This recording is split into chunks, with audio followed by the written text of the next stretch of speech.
Requirements of sponsored travel. You need four things. Number one, affidavit of sponsored and guarantee. If ang relative ay nasa abroad, kailangan legalize yan ng embassy.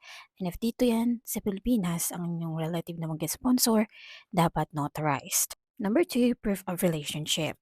Pwedeng PSA birth certificate, marriage certificate, or iba pa na magpapatunay ng relationship mo doon sa inyong sponsor. Number three, sponsors financial documents, pwedeng bank certificate, ITR. Number four is sponsor's ID. Need mo dito ng sponsor's passport or residency ID or residence permit.